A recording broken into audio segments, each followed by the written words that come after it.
Então, vai vendo que há uma movimentação de pessoas vendo que, primeiro, é possível escrever fantasia ficção especulativa inspirada em folclore, é possível publicar, e o que está faltando, né? Então, nesse caso, eu acho muito positivo que a gente tenha muita ficção com inspiração regionalista, porque assim a gente pode desvendar o Brasil, né? Desbravar esse Brasil a partir do fantástico. E aí, tudo fantástico com você?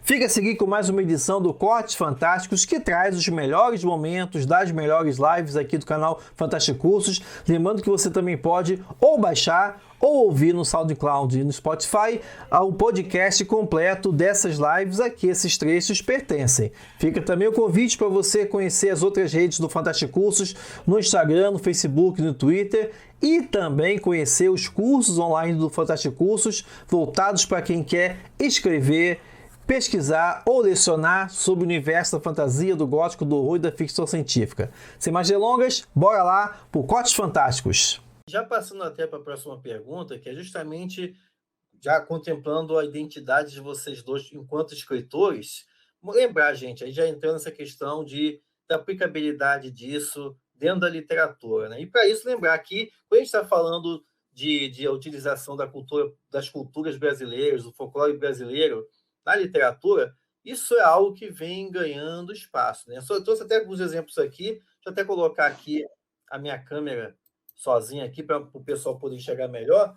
Obviamente, né, o grande Araruama aqui do Ian Fraser, né, belíssima história que explora muito bem, faz bem uso da cultura brasileira. Aqui também trago os exemplos de quadrinhos. Aí está aqui do Ícaro, né, com o Rio Negro, que usa os mitos indígenas junto com Lovecraft no horror cósmico, estabelecendo um diálogo muito boa, Lendas da Primeira Tribo, do Ícaro. Isso aqui são duas histórias. Isso também, ainda no século XX, no século XXI, né? Aqui A Sombra dos Homens, do Roberto de Souza Caruso, isso aqui saiu pela Devir, um representante aqui do Borduna e Feitiçaria, né, do Brasil. Excelente história também. E aqui no cenário da fantasia, né? Lembrar aqui nesse campo do horror. Aqui o Braulio Tavares, os monstros brasileiros, né? Também aqui a outra do Ícaro, Se do quiser Rio. levar o brinde. Também lembrar também do Felipe Castilho, mais voltado para o público adolescente dele, né? O Ouro Megabytes, nunca lembro do título todo do Castilho. Ouro, Fogo e Megabytes. Exatamente. Também tem o legado folclórico. Exatamente, tem o figura do Boitatá. Então é disso. E aí, meninos, a questão é como é que vocês estão vendo aí essa crescente utilização? O brasileiro tá aprendendo a conhecer mais, a explorar mais isso? Porque o que eu tenho muita impressão é que é o seguinte, e aí tem duas leituras, né? Porque, por exemplo, eu acredito que o Brasil é um dos países de maior diversidade cultural do mundo, e que aí, justamente, é a exploração dessa riqueza cultural que pode fazer com que a literatura fantástica nacional não apenas se firme, mas se destaque em relação a outras expressões do fantástico no mundo. E aí eu estou falando justamente da utilização nas grandes vertentes do fantástico, que é a fantasia, o horror e a ficção científica, né? Então, essa é uma proposta. Mas também tem outro lado que isso não convidaria também para uma literatura fantástica mais fragmentada, no sentido de que seria mais focada em regiões, seria capaz o desenvolvimento de uma literatura fantástica nacional que contemplasse, por exemplo, como o Fraser fez no Araruama, que contemplasse a cultura brasileira, mas que falasse para todas as regiões do Brasil? Então, isso é possível? Isso é desejável? Eu queria ouvir um pouco de vocês sobre isso. O Andreoli, se quiser começar. Tá, pode ser, gente. O que nós temos uma constância muito maior, né? Eu percebo uma constância muito maior nessa produção inspirada em folclore, lembrando, né, quem escreve isso não é folclorista, tá? Folclorista é quem faz a pesquisa de folclore. As pessoas estão fazendo literatura de ficção inspirada em folclore, né? E eu falo isso porque, incrivelmente, tem gente que confunde. E essa tendência aumenta muito de 2010 para cá, né? Porque antes nós tínhamos ali a obra do Caruso, que é de 2004, tivemos ali o J.M. Modesto com a Anhangá, a história de um demônio, né? Uma coisa ainda muito problemática para os dias de hoje, né? Vai estar trabalhando com a demonização de um mito indígena, alguma coisa que hoje a gente está evitando. E de 2010 para frente a gente tem aqueles que vão ser os grandes nomes, né? O Christopher Casten Smith lança em 2010, pouco depois o Felipe Castilho vai lançar, o Gustavo do Tibor Lobato, Gustavo Rosseb, né? Vai estar lançando em 2010 também. Então, assim, a partir daí você vai chegando em espaços que vão sendo ocupados muito também pelas pequenas editoras ou pela produção independente. Então, tivemos ali o Alan de Sá, que participou aqui na última live, se não me engano, né, Alexander? Uhum. O Alan, ele lançou o livro dele, é, que é uma ficção inspirada em folclore, primeiro no Wattpad, e do Wattpad ele consegue uma publicação por editora, né? Então, e isso é legal porque vai tendo um fenômeno das pessoas percebendo que editoras que publicam folclore, né? O Tratado dos Pés Descalços, que é um livro do Guilherme Viana, ele conseguiu o contato da editora porque ele viu um livro de folclore que eu postei a resenha no Colecionador de Sacis, que é o meu site. Então, vai vendo que há uma movimentação de pessoas vendo que, primeiro, é possível escrever fantasia ou ficção especulativa inspirada em folclore, é possível publicar, e o que está faltando, né? Então, nesse caso, eu acho muito positivo que a gente tenha muita ficção com inspiração regionalista, porque assim a gente pode desvendar o Brasil, né? Desbravar esse Brasil a partir do fantástico. Então, eu vou conhecer, por exemplo, o nosso querido Márcio Benjamin, né? Um grande escritor de terror lá do Rio Grande do Norte. Ele tem um conto no Agouro, é um conto dele que fala sobre o alfenim, que é um doce feito de modelar a, o açúcar com água e limão, né? Você pega o açúcar, água e limão, modela o alfenim e faz virar um anjinho, faz virar um passarinho, né? E ele pega isso, que é uma coisa extremamente folclórica, e escreve um conto num livro de terror com isso, né? Eu não conhecia alfenim. Quantas pessoas não conhecem Alfenim, mas se envolvem pela fantasia, se envolvem pela literatura e passam a conhecer. Então, o nosso objetivo não é fazer as pessoas conhecerem o Brasil. Isso era uma preocupação dos regionalistas, né? Século XX, ali, do começo do século XX. A nossa preocupação é fazer que as pessoas desbravem esse Brasil fantástico, né? Descubram esse Brasil que existe a partir da sua fantasia. Show. Fala aí, Ian. Maravilha. É isso. Quando a gente trata o fantástico, e isso é evidente em, eu acho que em qualquer escola, né, desse grande planeta que a gente vive, a gente, quando a gente está lendo o fantástico, a gente está sempre tratando a realidade, né? É muito difícil fazer a desassociação completa, né?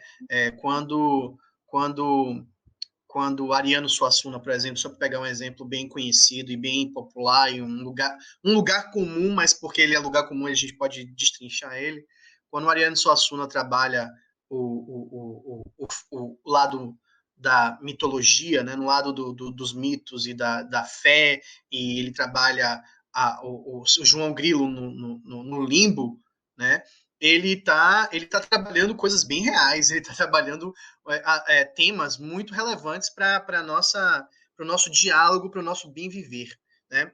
Então, quando a gente está trabalhando com o fantástico, a gente está trabalhando a realidade, sempre, né?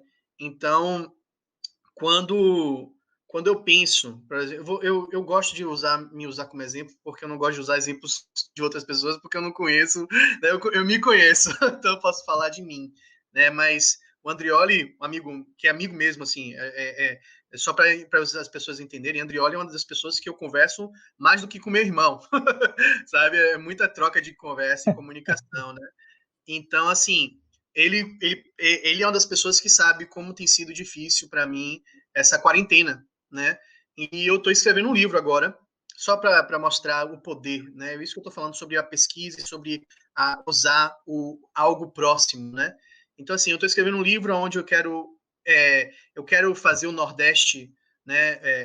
Eu divido, assim, não faço parte do grupo do Sertão Punk, né, do Alec, da Gabriele e do Alan. Me chamaram para escrever um conto, eu escrevi porque eu acho que a ideia é maravilhosa, mas também não sou, assim, não sou o Sertão Punk, né? Eu acho que o Sertão Punk é um momento, é um projeto, é uma ideia, mas não engloba tudo, sabe? Não engloba Ian, pelo menos. Não estou querendo falar no Ian do sentido do Ian. Né? Então, mas algo muito próximo do Sertão Punk. Eu estou querendo fazer Nordeste no espaço, Nordeste conquistando a galáxia, fazer Vatapá ir para, sabe, para Júpiter, sabe? Estou fazendo um negócio assim para para fazer. E uma hora eu falo assim, ó, velho, eu quero que essa personagem aqui seja filha de Oxalá, né? Eu quero que ela seja filha de Oxalá porque eu sou filho de Oxalá. Não frequento terreiro, não sou do candomblé, mas eu tenho a minha fé, tenho aqui meu pachorozinho, que é um dos meus grandes mimos. E nessa pesquisa aí eu falo assim, ó, vou pesquisar, né, pesquisar sobre candomblé. E aí, ontem, eu acordei sem pai de santo e eu acordei com pai de santo, sabe? Fazendo lavagem, preparando uma limpeza, né? Então, assim, eu só descobri isso porque foi algo próximo de mim, onde eu pude entrar em contato com alguém, mesmo com a pandemia, sabe? Então, assim, quando a gente está falando de coisas próximas da gente, a gente está falando sobre trocas reais, sobre crescimento humano real. E sobre escrever para o outro, né, que o professor perguntou, eu acho que eu sempre escrevo para o outro. Eu escrevo para mim no sentido de que eu preciso escrever, mas eu sempre penso no outro como parte, né, como parte do meu processo de escrita, né? Oi, Simone, Simone Sauresig, oi. Então, assim, eu sempre penso no outro como parte do meu processo de escrita. E parte do meu processo de escrita é venha me conhecer, certo? Vocês lendo Araruama, vocês vão conhecer Ian. O Ian que eu estava conversando com meu irmão, eu tenho um certo nível de ansiedade muito alto, né? E eu não saio de casa muito, eu não piso em mata, eu não piso em grama,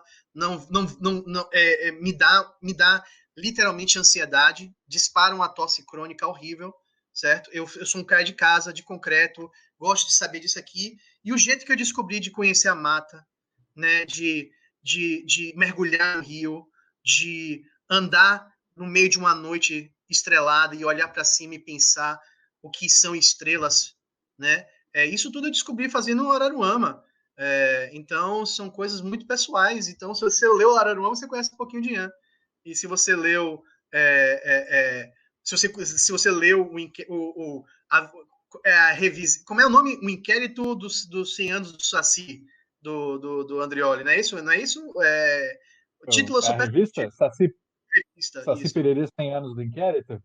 Pronto, se você lê isso, você conhece um pouco do Andrioli, porque é isso que é importante para o Andrioli, sabe? Ele não fez essa pesquisa porque a professora mandou.